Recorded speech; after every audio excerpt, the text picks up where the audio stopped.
Αυτό το βίντεο είναι ένα διαφορετικό από τα προηγούμενα. Δυστυχώς, έχει σκηνές βίας και θα πρέπει να σας προειδοποιήσουμε σε περίπτωση που δεν αντέχετε ή δεν θέλετε να το παρακολουθήσετε, να το σταματήσετε εδώ.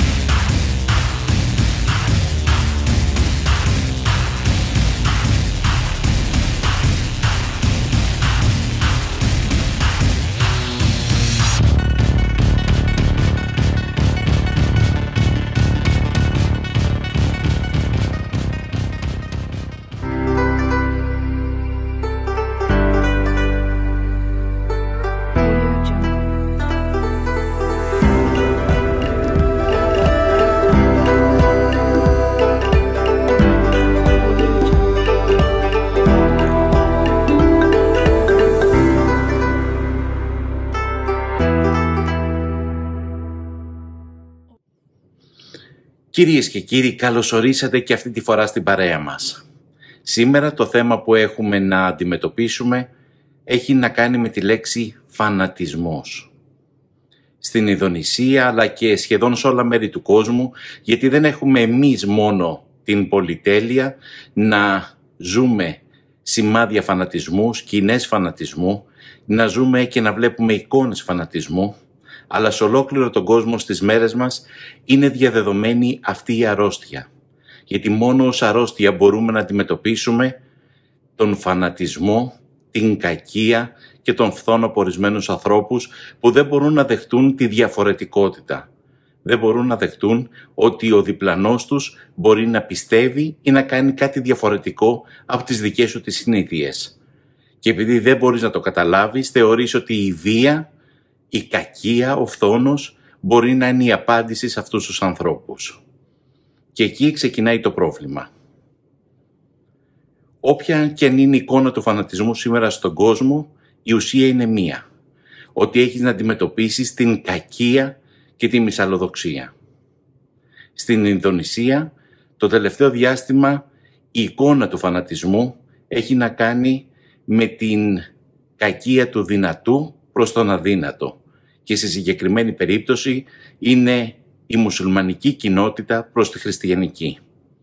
Περισσότερα γι' αυτό είχαμε την κουβέντα με τον πατέρα Χρυσόστομο Μανάλου, τον γενικό αρχιερατικό μας στην Ινδονησία, όπου θα μας μεταφέρει πώς έχει η κατάσταση για τον φανατισμό στις μέρες μας εδώ στην Ινδονησία. Ναι, ναι. Αυτό δεν φαίνεται τώρα, αλλά αρχίσανε πριν από 30 χρόνια, όταν οι πρώτοι φανατισμοί έχει ευκαιρία να έχει βοήθεια από την κυβέρνηση, πήγαιναν στο εξωτερικό να κάνουν σπουδές. Όταν τελώσαν οι σπουδές, γύρισαν στην Ινδονησία και μπήκανε σε όλα τα επίπεδα σχεδόν στην Ινδονησία. Στο στρατό, στην αστυνομία, στο Υπουργείο και σε όλα. Μπήκανε κιόλας.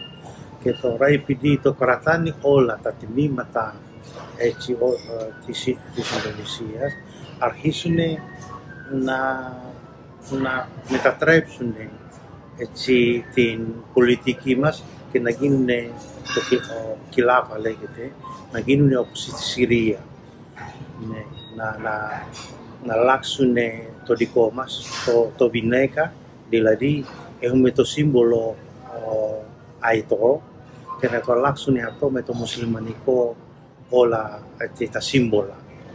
Και τώρα είναι πολύ, ιδιαίτερα σημερινή εποχή, πολλοί αυτοί διδάσκουν και στα παιδιά που έξω από το Ισλάμ λένε το καφί, δηλαδή δεν έχουν θρησκεία. Αυτοί είναι που έχουν θρησκεία και πολιτεία. Οπότε εμείς είμαστε κατώτεροι και χειρότεροι από αυτοί. Εκτός από αυτό, οι φανατισμοί δεν θέλουν να κάνουν παρέα μαζί μας.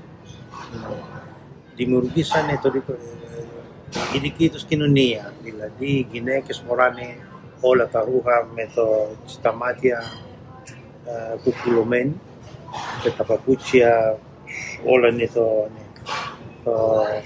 το καλύψουν όλα τα σώματα και κυκλοφορούν μόνο μαζί με τους ομάδες τους. Πριν να αρχίσουν αυτό, εμείς μπορούμε να συναντηθούμε τον κόσμο με αδελφικούς τι είναι το καρδιά, με αδελφικές καρδιές. Αλλά τώρα όταν μας βλέπουν έξω από την θρησκεία τους, είμαστε κατώτεροι από αυτούς και είναι επικίνδυνο για μας μερικώς. Ναι. Τι άλλα προβλήματα δημιουργούν στους μη μουσουλμάνους? Τα προβλήματα θέλουν να μπουν στα οικονομικά. Η τράπεζα το κάνουν σαρία, το ξενοδοχείο το κάνουν σαρία, το σούπερ μάρκετ το κάνουν σαρία και την ασφάλεια το κάνουν όλα σαρία. Δηλαδή μετά δεν μπορούμε να το αγοράσουμε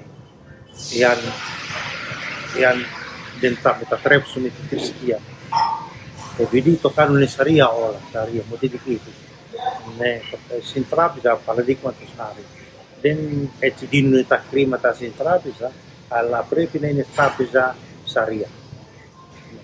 Το ξενοδοχείο, ναι, το κάνουν, έχουν ξενοδοχείο σαρία.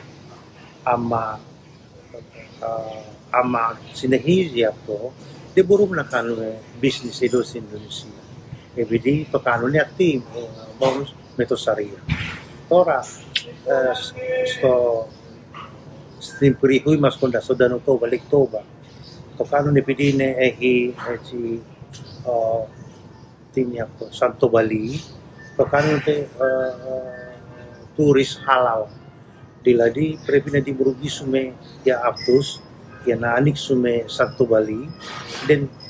Δεν έχουν γκρούνι, δεν έχουν τέτοιο, αλλά αυτοί πρέπει να δημιουργήσουν το τζαμί και όλα τα Ισλαμικά σύμβολα. Οπότε για μας τους χριστιανούς είναι επικίνδυνο επειδή δεν μπορούμε να κάνουμε παρέα μαζί τους. Τόσο επικίνδυνο. Τι όμως καταστροφές κάνουνε? Μου είπατε πριν ότι καίνε δάση, ότι κάνουν άλλες τρομοκρατικές ενέργειες. Θέλετε να μας πείτε λίγο γι' αυτά? Βεβαίως. Σε κεντρώνει ένα μήνα τώρα, το κάψουν τα δάση μας εδώ κοντά.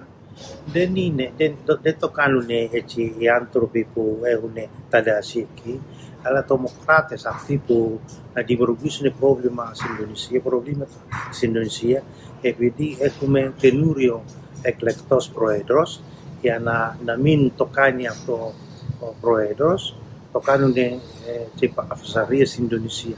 Το κάψανε στη Σουμάτρα, το κάψανε στο Καλιμάτρα και παντού, για να έχει το κομμεντάρ από έξω ότι το καινούριο κυβέρνηση δεν μπορεί έτσι να εξασφαλίσει security στην Ινδονησία. Αυτό είναι το πρόβλημα. Δεν καταλαβαίνουν όμως ότι καίγοντας τα δάση ή δημιουργώντας άλλες τρομοκρατικές ενέργειες, ότι ουσιαστικά πλήττουν τους δικούς τους ανθρώπους. Αυτό είναι, αυτή δεν δουλεύει το μυαλό τους. Τώρα, ας πούμε στο Παπούα, ναι, πέτανε έτσι 100, πάνω από 200 άνθρωποι πετάνουνε για να δημιουργήσουν πρόβλημα εκεί, ότι να τραβήξουν τηλεόραση εκεί, ότι στην Ινδονησία δεν είναι safety place. Οπότε αυτοί θυσιάζουν Ινδονησίους για να βγουν άλλοι από έξω, ότι να κάνουν το news στο εξωτερικό, ότι η Ινδονησία δεν είναι ασφαλή για το business κτλ. Αυτό το κάνουν αυτό για να μειώνει έτσι επένδυση στην Ινδονησία. Οπότε δεν είναι για μας φίλους.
Everyone knows.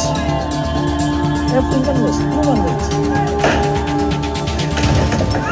My house was burned at 5 o'clock in the morning. I never had a mind. Ευχαριστούμε πολύ τον πατέρα Χρυσόστομο Μανάλου για τις πολύτιμες πληροφορίες που μας μετέφερε. Θα πρέπει όλοι να στεναχωρούμαστε όταν ο φανατισμός κερδίζει έδαφος στις μέρες μας. Αυτό σημαίνει ότι η αγάπη μειώνεται. Και η αγάπη είναι το ζητούμενο, όχι το μίσος, η κακία και η βία. Με τη βία και το μίσος δεν θα κερδίσεις ποτέ τίποτα. Κανένας δεν κέρδισε τίποτα. Όπως είπε και ο Χριστός, αν δώσεις μάχαιρα, μάχαιρα θα λάβεις. Η αγάπη μόνο όταν δίνεται πολλαπλασιάζεται. Η βία δυστυχώς κάνει τον άνθρωπο πιο μίζερο. Να είστε όλοι καλά και η Παναγιά να μας προστατεύει όλους.